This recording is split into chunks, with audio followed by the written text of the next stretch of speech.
today positioning itself as a Vishwamitra. We seek to be friends with as many as possible.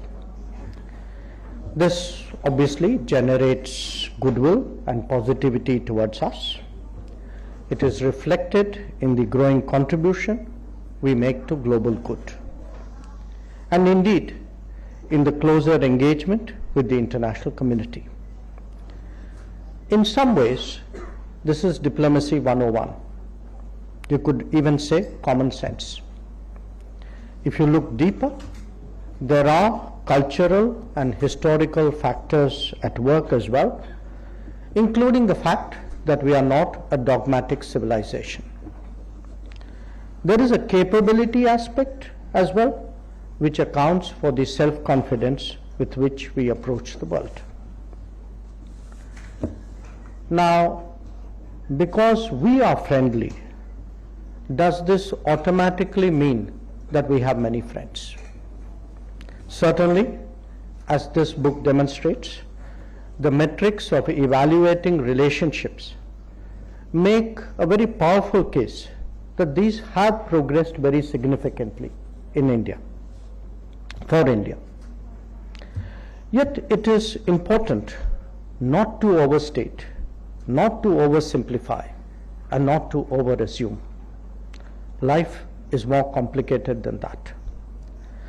Now, the term friends itself has a certain quaintness, a certain, I would even say, an innocence to it. The truth is that relationships develop when interests intersect or at least converge. Undoubtedly, sentiment and values do play a part, but not when divorced from interests. This is the story of each one of the ties that Professor Sriram Chaulia has examined. Now, personal association with these transformations do enable me to offer my own insights. Three of them, US, Japan, and Australia, have benefited from the Quad. They are actually examples of overcoming the hesitations of history. Two, UAE and Israel, are from a region that is being engaged comprehensively at last. And the final two, Russia and France, are actually statements of multipolarity, ours as much as theirs. Cultivating friendships for a large power like India is never easy. Certainly, there is the emotional factor that comes from shared experiences, and you can see that most visibly in respect of the global South. I mean, we all have a certain historical commonality. However, smaller partners need both constant reassurance and non-reciprocal handling. We see that as well in our neighborhood first policy. Whether it is our actual capability or potential one, our presence in the world order today also attracts competition.